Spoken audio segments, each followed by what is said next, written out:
அஸ்ஸலாமு அலைக்கும். இந்த நிகழ்ச்சியை ஸ்டார்ட் பண்றதுக்கு முன்னாடி இங்க வந்திருக்கிற ஸ்டூடெண்ட்ஸ், பேரண்ட்ஸ் எல்லாரும் கொஞ்சம் தயவு செஞ்சு எழுப்புங்க பாப்போம்.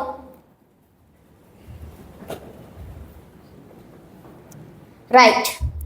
இப்ப நான் உங்ககிட்ட ஒரு கேள்வி கேட்க போறேன். இந்த நிகழ்ச்சியை உங்களுக்கு ஆர்கனைஸ் பண்ணி தந்தது யாரு? யார்? எனக்கு சத்தம் வரதும் இல்லையே. யாரு? இவங்க தான் இம்பல் அவார்டிங் பாடி. இவங்க யாரு? இப்ப சத்தமா சொல்லணும் எல்லாரும். இவங்க தான் இம்பல் அவார்டிங் பாடி. இது போதாது, இன்னும் சத்தமா. எனக்கு கேட்குதும் இல்லை. யார் இவங்க? இவங்க தான் இம்பல் அவார்டிங் பாடி.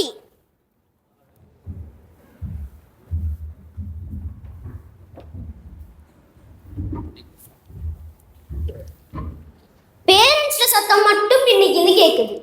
இங்க ஸ்டூடெண்ட்ஸ் ஒத்தருமே சொல்றாங்க இல்ல. இப்ப ஃபெஸ்ட்டுக்கு நீங்க எஸ் சொன்னீங்க தானே? அதே போல இம்பல் அவார்டிங் பாடி அப்படின்னு சத்தமா சொல்லணும். ரெடியா ஸ்டூடெண்ட்ஸ்? ரெடியா? ரைட். 3, 2, 1. இவங்க யாரு? Right. Give them a big hand. இவங்களுக்கு ஒரு பெரிய கைத்தட்டல் கொடுங்க பாப்போம்.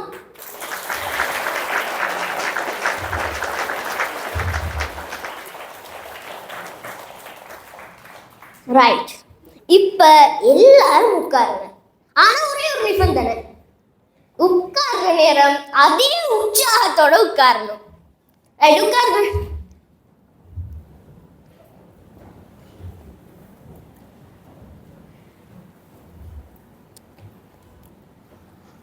தன்னுடைய வாழ்க்கையில எதையுமே சாதிக்காத ஒரு இளைஞர் காடு மலைகள் எல்லாம் தாண்டி தன்னுடைய வாழ்க்கையில எதையாவது சாதிக்கணும்னு சொல்லிட்டு ஒரு ஞானியை வைத்து சந்திச்சான்.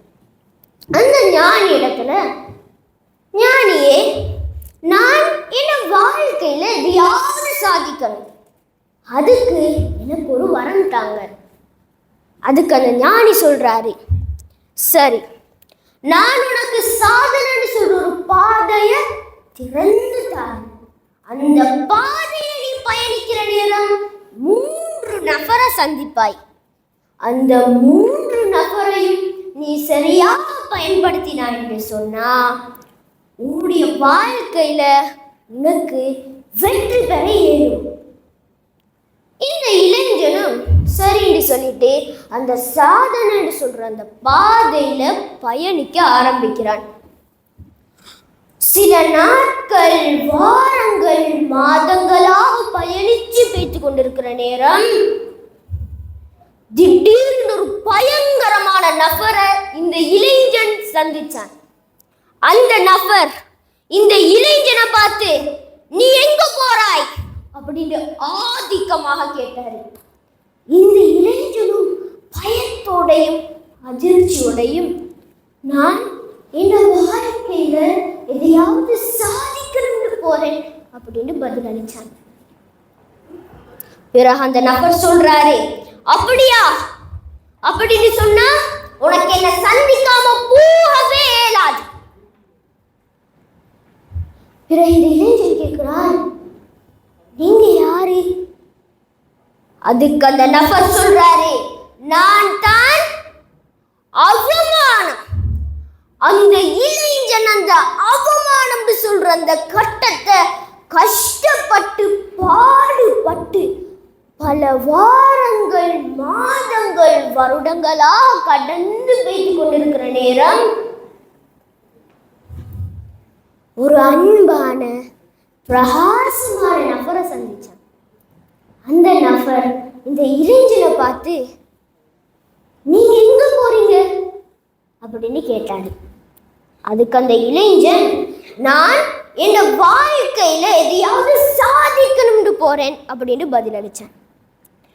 பிறகு அந்த நபர் சொல்றாரு, அப்படியா அப்படின்னு சொன்னா என்ன கையை பிடிச்சுக்கோங்க, நான் உங்களுக்கு நிறைய வாய்ப்புகள் ஏற்படுத்தி தரேன். பிறகு இந்த இளைஞன் கேட்கிறான், சரி நீங்க யாரு? அதுக்கு அந்த நபர் சொல்றாரு, நான் தான் அதிர்ஷ்டம். அந்த இளைஞன் உடனே அந்த அதிர்ஷ்டத்திட கையை பிடிச்சு கொண்டு அந்த சாதனை சொல்ற அந்த பாதையில பயணிக்க ஆரம்பிக்கிறான். கொஞ்சம் தூரம் பெய்து கொண்டிருக்கிற நேரம் பின்னால இன்னும் ஒரு நபர், என்னையும் உன்னோட கூட்டிட்டு போ, என்னையும் உன்னோட கூட்டிட்டு போன்னு கெஞ்சி கெஞ்சி ஓடி வராரு. ஆனா இந்த இளைஞன், என்னோட அதிர்ஷ்டமே இருக்குது, நீ எதுக்கு அப்படின்னு சொல்லிட்டு புறக்கணிச்சிடுறான்.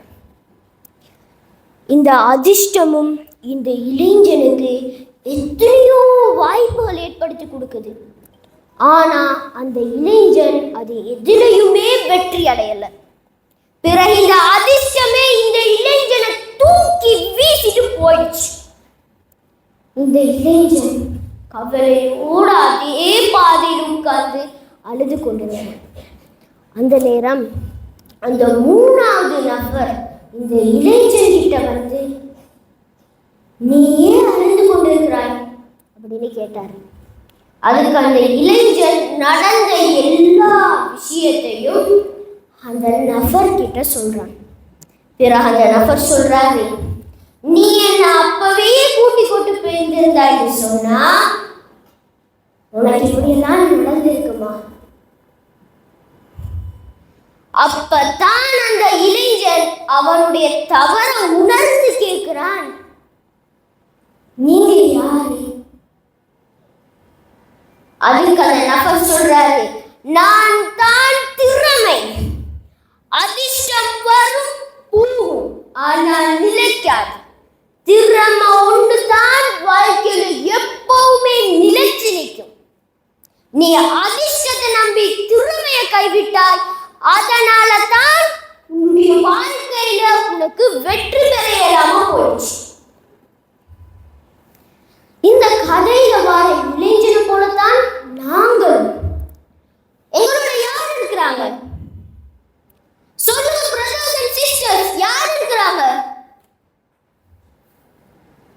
அதிர்ஷ்டம், அதாவது எங்களுடைய பேரண்ட்ஸ், டீச்சர்ஸ் மற்றும் இந்த நிகழ்ச்சியை நடத்தி தர இம்பல் அவார்டிங் பாடி, இவங்க எல்லாருமே எங்களுடைய அதிர்ஷ்டம் தான். இவங்க எல்லாரும் எங்களோட கூட எப்பவுமே இருப்பாங்க. அப்படின்னு சொன்னா நாங்க ஒரு கையால் அதிர்ஷ்டத்தை பிடிச்சி தான் இருக்கிறோம், மறு கையால திறமையையும் பிடிக்கணும்னு சொன்னா அதுக்குரிய சரியான வயசுலையும் சரியான இடத்துக்கும் தான் இப்ப நீங்க வந்திருக்கிறீங்க. ஒரு கையால அதிர்ஷ்டத்தையும் மறு கையால திறமையையும் பிடிச்சு கொண்டு வாழ்க்கையனும் பாதையில வெற்றி எனும் இலக்கு நோக்கி நீங்க பயணிக்கிற நேரம் இன்ஷா அல்லாஹ் அது உங்களுக்கு ஒரு மிகப்பெரிய வெற்றியை தரும். இதே போலத்தான் இன்னும் ஒரு இளைஞர் 1940 பிறந்து 1973 மரணிச்ச, அதாவது வெறும் 33 ஆண்டுகள் மட்டுமே இந்த உலகத்துல வாழ்ந்து, எத்தனை ஆண்டுகள்? 33 ஆண்டுகள் மட்டுமே இந்த உலகத்துல வாழ்ந்து திறமையால மட்டும் இந்த முழு உலகத்தையும் சாதிச்ச. இன்றைக்கு மட்டும் இல்லை, இதுக்கு பிறகு வர தலைமுறைகளுக்கும் ஒரு ரோல் மாடல், ஒரு இன்ஸ்பிரேஷனா அமைய போறாரு. இந்த இளைஞரிடத்துல ஒரு கேள்வி கேட்கப்பட்டுச்சு, உண்மையில நீங்க யாருக்கு தான் பயப்படுவீங்க? இந்த கேள்வியெல்லாம் நாங்க பொதுவா கிளாஸ்ல கேட்போம். நாங்க கேட்கலாட்டியும் எங்களோட சைட்ல இருக்கிற ஒருத்தர் இந்த கேள்வியை கேட்டு எங்களை கொண்டு போய்த்து வம்புல மாட்டி விட்ட அனுபவமும் எங்களுக்கு நிறைய இருக்கும் இல்லையா தம்பி? தானே இப்படி அனுபவம் எங்களுக்கு நிறைய இருக்குது தானே? அதே போல எனக்கும் இது போல நிறைய அனுபவங்கள் இருக்குது. அதே போலதான் இந்த இளைஞர் இடத்துல ஒரு கேள்வி கேட்கிறாங்க, உண்மையில நீங்க யாருக்கு தான் பயப்படுவீங்க? அதுக்கு அந்த இளைஞர் சொல்றாரு, 10,000 சண்டை கலைகளை கற்றுக்கொண்டால் பார்த்து நான் பயப்பட மாட்டேன். ஆனா ஒரே ஒரு சண்டை கலைய 10,000 தடவை பயிற்சி செஞ்சவர பார்த்து நான் நிச்சயம் பயந்துடுவேன். ஏன்னு சொன்னா அவருடைய பயிற்சி 10,000 மடங்கு பலம் வாய்ந்ததுன்னு சொன்னார். இந்த இளைஞர் அவருடைய 18வது வயதுல அமெரிக்கால ஒரு தற்காப்பு கலை பள்ளியோட ஆரம்பிக்கிறார். இதனால சைனால இருந்து இவருக்கு நிறைய எதிர்ப்புகள் வந்துச்சு. தற்காப்பு கலை என்று சொல்றது சைனாவுடைய பாரம்பரிய கலை.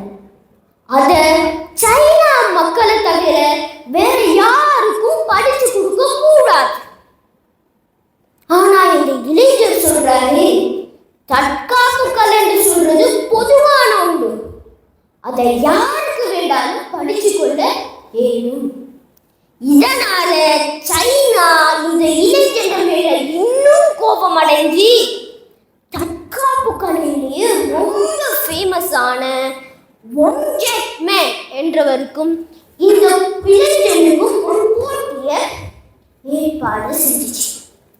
இந்த போட்டியில ஒன் ஜெட் மேன் வெற்றி அடைஞ்சாருன்னு சொன்னா இந்த இளைஞர் தற்காப்பு கலைய அமெரிக்கா மக்களை தவிர யாருக்கும் படிச்சு கொடுக்க கூடாது.